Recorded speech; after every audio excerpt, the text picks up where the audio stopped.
Hello interwebs and welcome back to the Torment of Erin Seedarkin. Last time we ran into an anarchist spy disguised as a zombie on the second floor.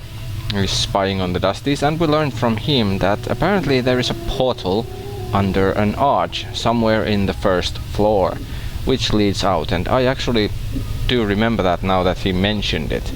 I think I remember the place where the portal leads to, and it's been quite amusing as such that I stated that I remember the early parts, and it seems that I don't actually remember them all that well. Anyway, now we are at the in the third floor, yep, in the storage area. We'll have to find for the portal a crooked finger bone. And yeah, we checked all of these shelves and stuff, I think, so let's check these zombies. And I think that one's a skeleton, yeah, just standing here.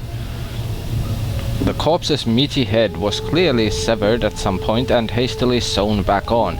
Several different sets of stitching, all in various states of unraveling, seem to indicate that the head is constantly being knocked back off and reattached during the course of its work.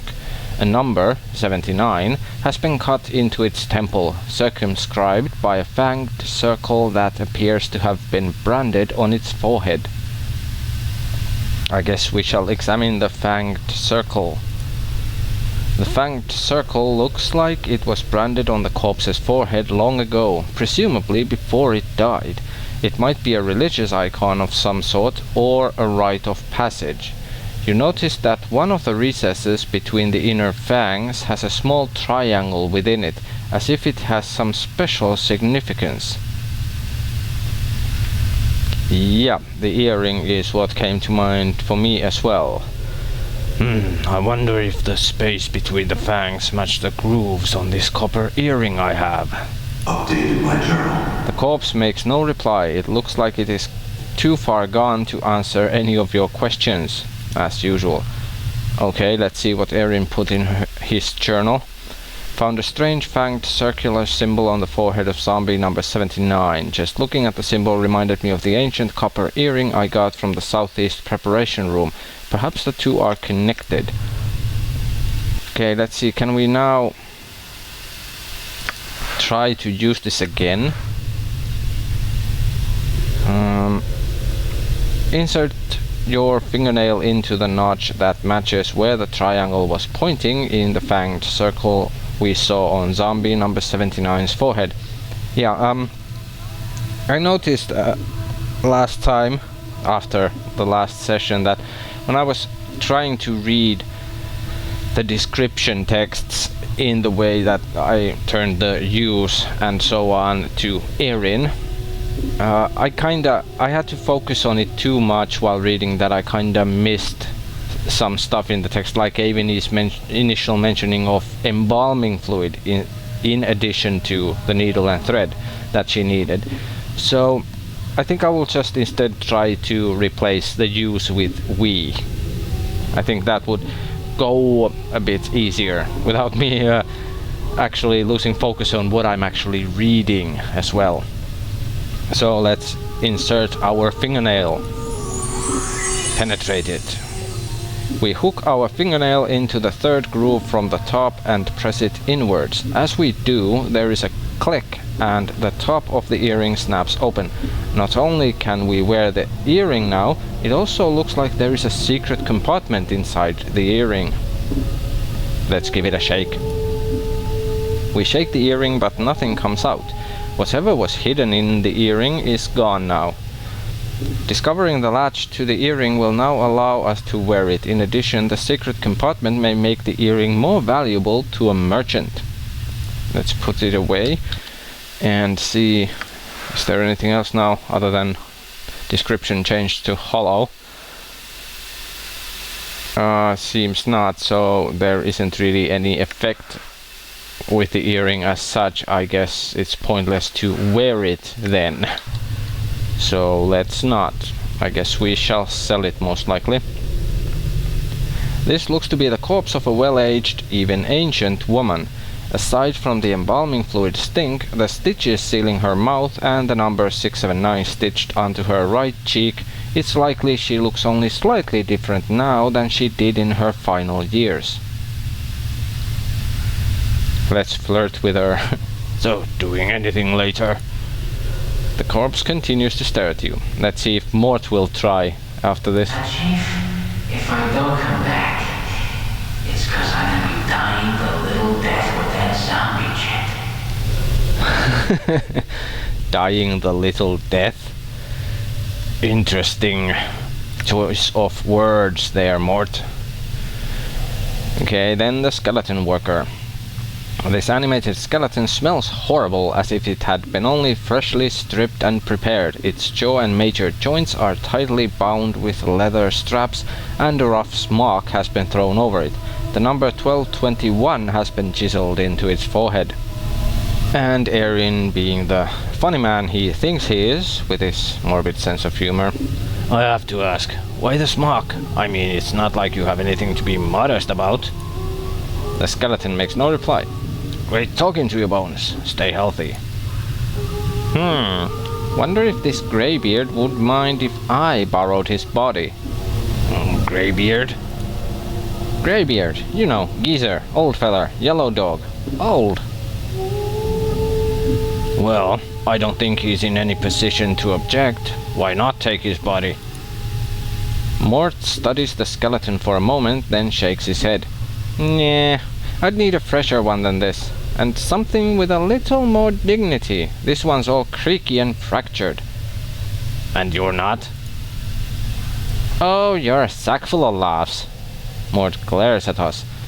Besides, you're one to talk, Burke. Mirrors beg for mercy when you're around. Oh yeah, at least I have all my parts. Mort snorts. We're not quite sure how he managed it without lungs.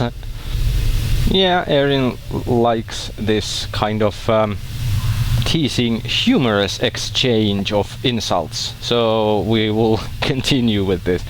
Let me tell you, Mort, there's nothing more satisfying than walking around, swinging your arms, breathing the crisp air through the lungs.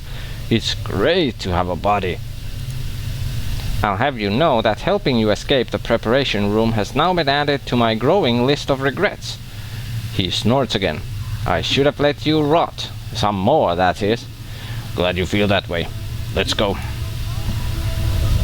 And yeah, I guess you could say that this behavior, exchanging insults like this, is kind of related to Erin's tendency to show his affection and feelings in a violent manner. Mental violence counts as well, so... Okay, let's go examine the skeleton. Okay, we could now ask what about this skeleton, but this is the same skeleton, so that makes no sense. Let's examine it.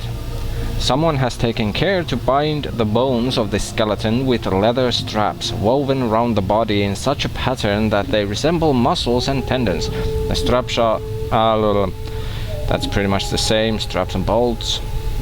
This skeleton looks like it has seen a great deal of service. Many of its bones are chipped and its numerous fractures are bound with sealant and foul-smelling glues, yeah. There's nothing else weird about it. We could try out the joint bolts, but... well, Erin is already known for his tendency to poke and break undead, so let's try them out. Using our pry bar, we rip the bolts from the skeleton's joints. The skeleton collapses, some of its bones still twitching. Sorry about that, Bones. I don't remember though, when we found the pry bar, did we use it on the previous one as well, or did we just rip the bolts with our hands? I'm not sure. It's another wooden club, and iron spike, and a leather strap. We can stack the leather straps, thankfully. Let's reorganize those a bit. Okay, then this way.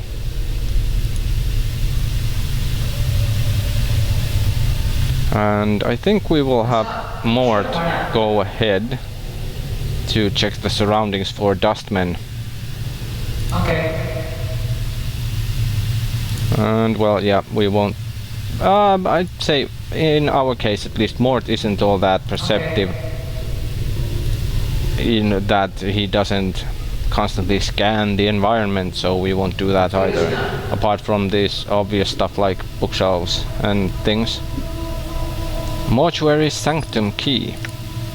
That was a nice find.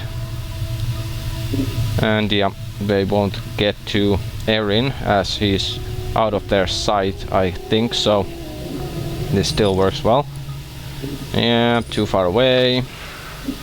This heavy key is a strange fusion of bone and an unidentifiable blood-red metal. Its jagged C-shaped head looks like it's ready to clamp down on whoever holds it. This key is used to open the inner gates in the mortuary. Okay. Well, let's let Mort carry it. He can go check. This door might be one of the locked ones as well, requiring the key. And there are stairs down here. And the dustman is... Okay. Oh, she went to the shelf. I'm pretty sure that's a female. Sure, why not? Oh yeah, why am I not running? Well, Mort isn't exactly running. More like speed floating. Kind of like speed boating, but without a boat. Hammer. Awesome. Let's see if it's a club. No, it was... Yeah, hammers have a different proficiency. This is a heavy work hammer. It has a long handle and a metal head that looks like it could shape steel and crush skulls with ease. That doesn't actually weigh all that much, so Mort could carry that one. And maybe some others as well. Let's open this door here. And let's go take some of the stuff to Erin. Okay. Well, we'll make a small exchange with items. Wooden clubs weigh 3, iron spikes weigh only 2, leather straps only 1. We shall give the iron spikes and the wooden clubs to Mort to carry. But we'll still let him have the key, as we'll use him to go around here. Actually, Erin could go hide here with the undead, with the 2 zombies that are left, as we didn't kill them yet. Oh yeah, it reminded me, after the last session I remembered, I think, if you engage in dialogue with the dustmen here, these ones who try to approach Erin if they see him, there is an option to snap their neck or something, kill them quickly. However, I'm pretty sure it also has a dexterity check, so Erin would fail miserably if he tried, most likely. But we will anyway avoid him. Thanks to Erin's common sense. He'd rather avoid them at this point. Oh yeah, uh-oh. Shit! Yep, I forgot that it's then Erin who will run instantly. Run away, run away. Yeah, question is, how will we get Erin here? We'll have to be sneaky.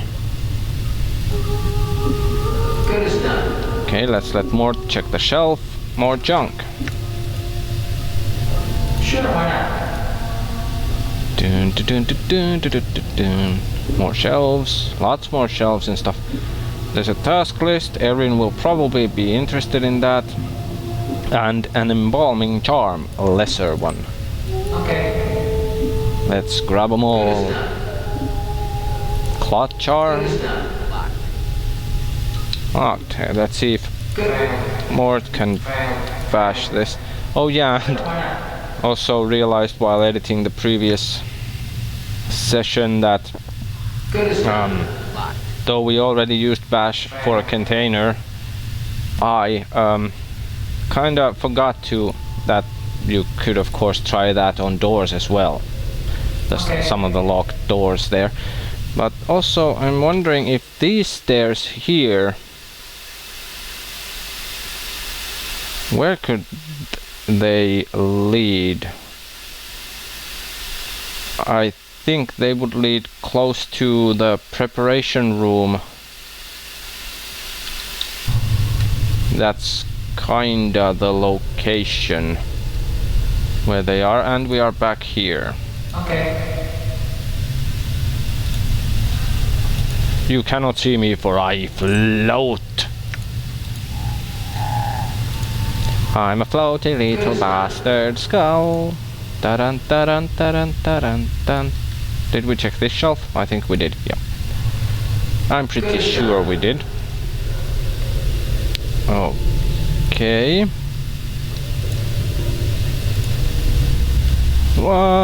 No, you cannot catch me. Sure, why not? For I am Mort, the floating skull.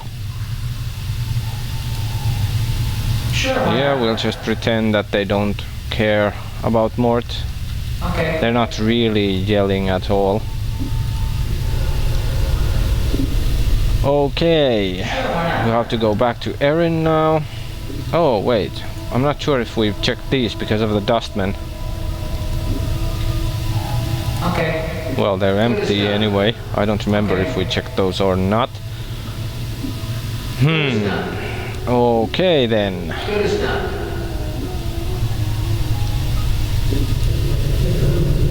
Okay. Oh crap, is Erin too close? No, thankfully. But now we'll have to wait until this woman will leave, so we can get Erin out. Out and about. Yeah, I think we actually checked those when we were here.